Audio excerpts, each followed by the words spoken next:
السلام عليكم ورحمة الله وبركاته. أهلا بكم في قناة أسيل وسنات. اللهم صل على سيدنا محمد وعلى آله وصحبه وسلم تسليما كثيرا طيبا مباركا فيه.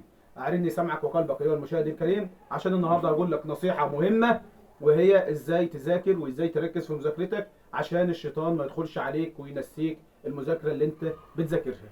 إزاي بقى؟ يقول لك كلا لنسفعا بالناصية، ناصية كاذبة خاطئة، سندعو نادية، سندعو الزبانية كلا لا تطيعه واسجد واقترب. المعنى أيها الأخ الكريم أن الشيطان يسيطر على عقلك ومخك وعقلك الباطن، فيجعلك لا تركز ويوسوس لك. فيقول الله سبحانه وتعالى في كتابه الكريم كلا لا تطيعه واسجد واقترب. يبقى أول حاجة هتخليك تركز في مذاكرتك إنك تصلي لله سبحانه وتعالى ركعتين بنية أن يجعلك الله سبحانه وتعالى خالي الذهن من الشيطان حتى ينتفض عنك الشيطان. ثم بعد ذلك تذهب إلى المذاكرة. ثم بعد ذلك أيها الأخ الكريم تقرأ الفاتحة 5 مرات، وتقرأ الله لا إله إلا هو الحي القيوم لا تأخذه سنة ولا نوم، له ما في السماوات والأرض، من ذا الذي يشفع عنده إلا بإذنه، يعلم ما بين أيديهم وما خلفهم، ولا يحيطون بشيء من علمه إلا بما شاء، وسع كرسيه السماوات والأرض ولا يدوح حفظهما وهو العلي العظيم، وهي آية الكرسي. وتقرأها أيضا 5 مرات حتى يذهب الشيطان بعيدا عنك. فتختم في سورة البقرة وتقول لا يكلف الله نفسا إلا وسعها، لا يكلف الله نفسا إلا وسعها، لها ما كسبت وعليها ما اكتسبت، ربنا لا تؤاخذنا إن نسينا أو أخطأنا، إن نسينا أو أخطأنا. وتكمل السورة إلى النهاية أيها الأخ الكريم.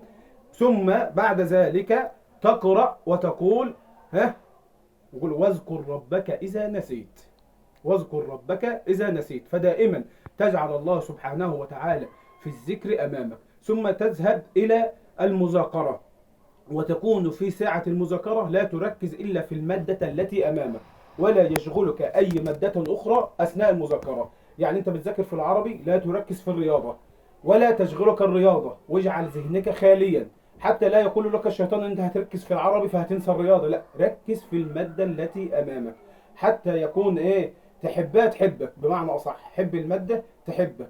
ثم تقرأ، ثم بعد ما تذاكر وتراجع كويس تعمل ايه بقى برضه؟ تقول اللهم ذكرني منه ما نسيت، اللهم ذكرني منه ما نسيت، اللهم ذكرني منه ما نسيت. وتتذكر الله دائما سبحانه وتعالى حتى إذا ذهبت إلى الامتحانات تكون قبل أن تذهب تقدم المشيئة، فتقول إن شاء الله أنا هحل كويس بكرة، إن شاء الله ربنا هيكرمني، إن شاء الله كذا، إن شاء الله كذا، إن شاء الله هذاكر، إن شاء الله بكرة هحل، إن شاء الله ربنا هيسر لي الأمر، إن شاء الله. فكلمة إن شاء الله سبحانه وتعالى تجعل لك من الأمور ما تقدم لك المشيئة. لماذا؟ لأن عندما ينسى الإنسان المشيئة سبحانه وتعالى ينساه الله سبحانه وتعالى، كما حدث مع النبي صلى الله عليه وسلم عندما قال لليهود سأرد عليكم غدا في حكاية أهل الكهف.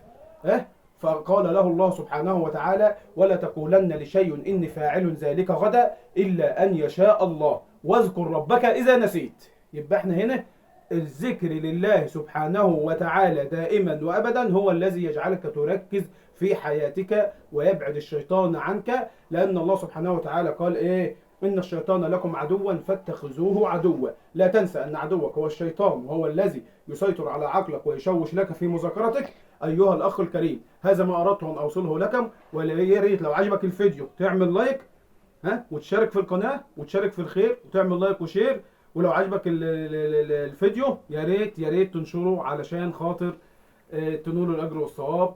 وما تنسوش تدعوا لإخواننا في فلسطين. والسلام عليكم ورحمة الله وبركاته.